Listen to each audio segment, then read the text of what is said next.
इस तरह से चिंतन मनन के साथ एक प्रमाण के साथ उसे पेश करना चाहिए, क्योंकि हमारे मन में दो तरह की कटुताएं होती हैं। पहला, अपने बारे में सोचना। दूसरा, सभी चीजें सच मान लेना। इससे छुटकारा पाने के लिए जो सबसे अच्छा उपाय है वो है बोधचित्त का अभ्यास। बोधचित्त अवतार से बढ़कर कोई ग्रंथ नहीं। ये एक प्रसिद्ध ग्रंथ है, तो इसकी स्तुति करते हुए जो 8 श्लोक हैं वो आचार्य शांत रक्षित के प्रति जो दर्शन की बात है, वो चित्त मात्र और दर्शन दोनों पर उसका प्रभाव है।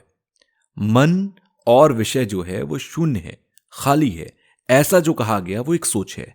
और दूसरी बात, जो उनके माध्यमिक दर्शन के ग्रंथ हैं, तो इसमें दो चीज समझने की बात है। पहली बात कि ग्रंथकार के अपने एक दृष्टिकोण होते हैं और ग्रंथ का अपना एक अलग दृष्टिकोण होता है। दोनों का दृष्टिकोण समझने की जरूरत है। ग्रंथ भले ही ग्रंथकार द्वारा लिखा गया हो, लेकिन जो सिद्धांत है वो ग्रंथ के हैं। तो यह समझना जरूरी है कि ग्रंथ के अलग और ग्रंथकार के अलग दृष्टिकोण हैं, नहीं तो गलतफहमी हो सकती है। इसीलिए विज्ञान और आदि में जो माध्यमिक दर्शन के बारे में बात की जाती है, तो वो एक ग्रंथ है। इसको द्वारा ग्रंथ की रचना की गई है, उसकी स्तुति की जाती है। उसके बाद जो नए श्लोक हैं वो उनके शिष्यों द्वारा। तो वैसे तो आचार्यशील के बहुत से गुरु हैं। शांत रक्षित के बाद कमलशील जब तिब्बत में आए, उस समय वो वहां के राजा के कहने पर तिब्बत में आए। उन्होंने भावना क्रम की रचना की। ऐसी रचना करते हुए तिब्बत देश पर उनकी कृपा रही, तो हम उनका भी अनुसरण करते हैं। कहावत के तौर पर पारमिता के जो भी सूत्र हैं उसमें सीधे तौर पर शून्यता के बारे में बताया जाता है। फिर उसके बाद बारीकी तौर पर अनुमान लगाते हुए पथ के बारे में बताया गया, और इन दो विषयों के बारे में शून्यता को काफी गंभीर विषय बताया गया। उसके बाद आचरण से संबंधित, जैसे कि 6 प्रज्ञा पारमिता, 10 भूमि, 5 पथ, तो वो आचरण से संबंधित हैं।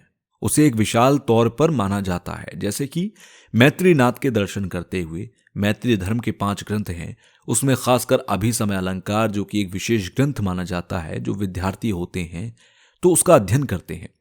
आचार्य असंग के इस तरह के ग्रंथ याद किए जाते हैं। उसके बाद आचार्य वासुदेव के जो ग्रंथ हैं, जैसे कि विज्ञानवादी जो दर्शन है और वासुदेव जी के जो दर्शन हैं, उनके भी जो अभिधर्म कोश के जो धर्म हैं उसको भी लोग जुबानी याद करते हैं।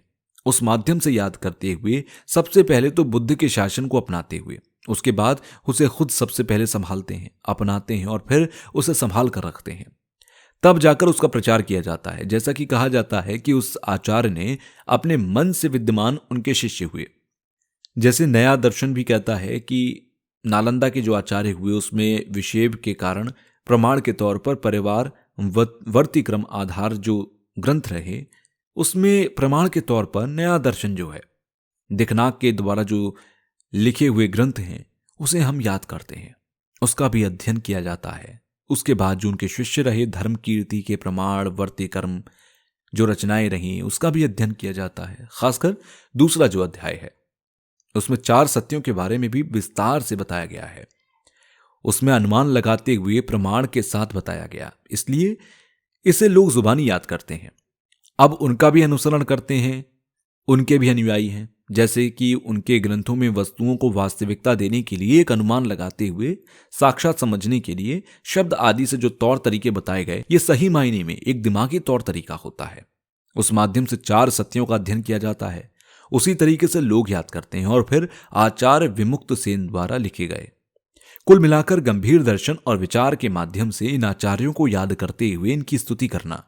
इस तरह से यहां आचार्य हरिभद्र आदि को नमन करते हुए जितने भी आचार्य हुए भारतवर्ष में, उन सभी का हम अभ्यास करते हैं, अध्ययन करते हैं। बचपन से लेकर माध्यमिक दर्शन या अभिसमय अलंकार या असंग आदि द्वारा जो ग्रंथ हैं, मूल ग्रंथ के पाठ को हम जुबानी याद कर लेते हैं।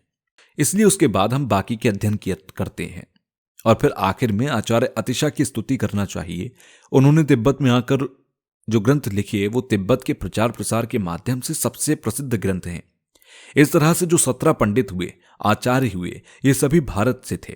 यही वजह है कि मैं अपने भारतीय मित्रों से मिलता हूं तो मैं उनको बड़े आदर के साथ गुरुजी कहकर संबोधित करता हूं। यहां जितने भी श्रद्धालु आए हैं, श्रोतागण आए हैं, वो सभी हमारे गुरुजी हैं। गुरुजी का मतलब कोई दीक्षा देकर गुरुजी कहा गया ऐसा नहीं है। प्राचीन काल के धर्म विषय हैं जो सैद्धांतिक तौर पर हमारे पास हैं। उसे देखकर हम गुरुजी के नाम से संबोधित करते हैं।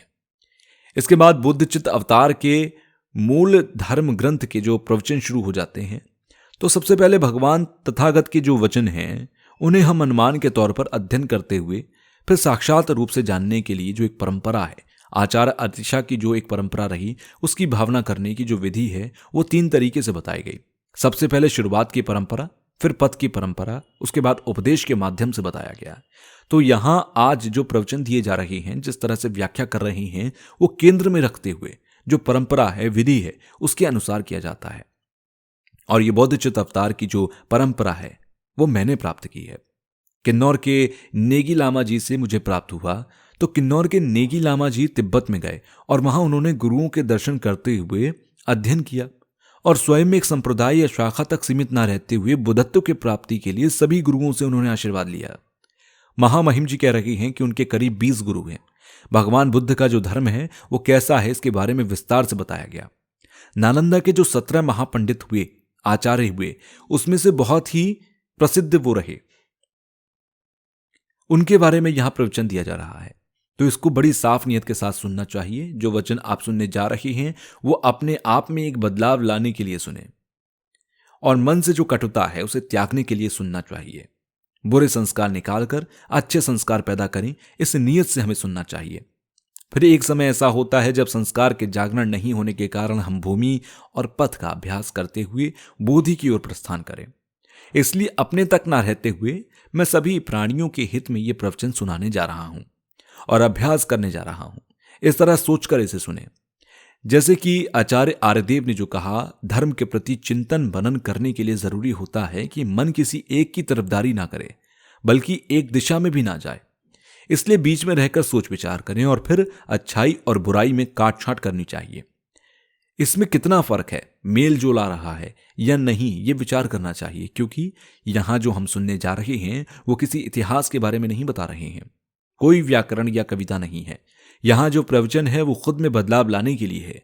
अशांति जो है उसे शांत करें। मैं हमेशा कहता हूं कि हमारा अर्जेंटीना में एक प्रवचन हुआ था, तो वहां एक प्रोफेसर थे, वो बता रहे थे कि उनका जो शोध है उसमें मन में राग नहीं रखना चाहिए।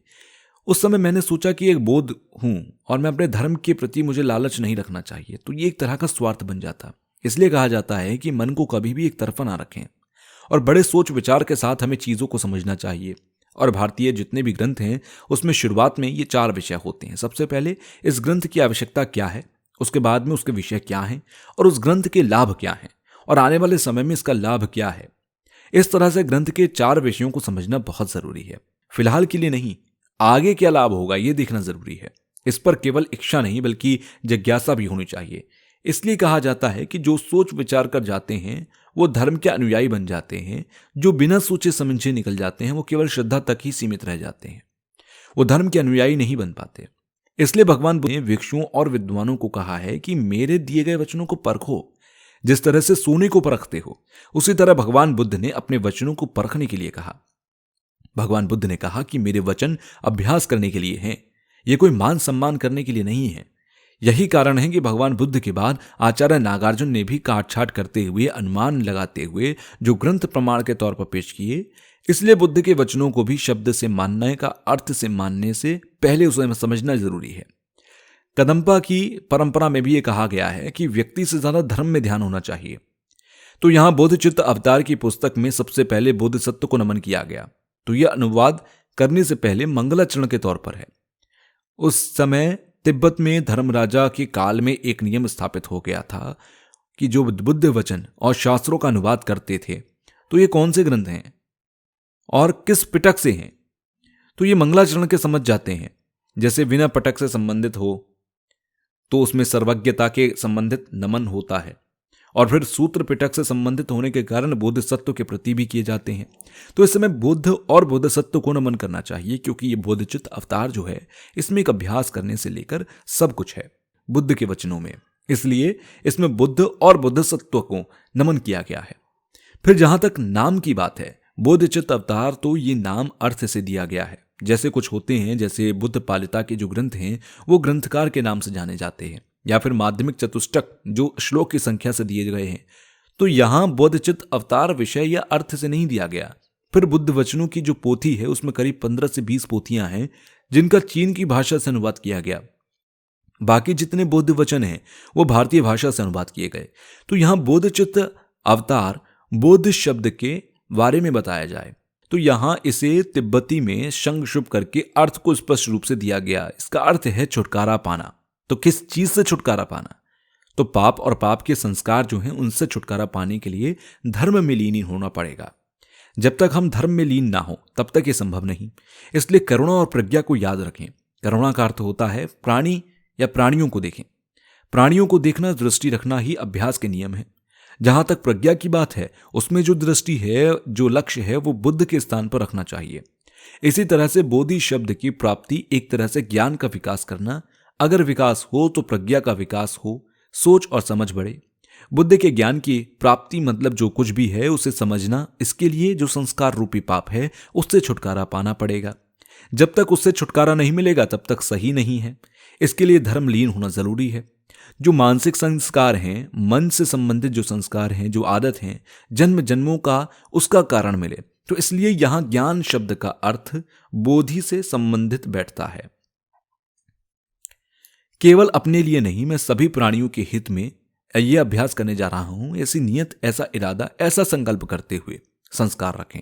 तो यह बोध चित्त का अर्थ ऐसा संकल्प लेने वाले जो व्यक्ति होते हैं उससे करना चाहिए। और फिर जहां तक अभ्यास के लिए प्रवेश करने की बात है तो वो बोध चित्त के संकल्प लेने से संबंधित है। जहां तक साधना करने की बात है, जो आचरण करने की होती है, पहले उसमें प्रवेश करें, फिर साधना करें। इस माध्यम से बोधि की प्राप्ति करनी चाहिए।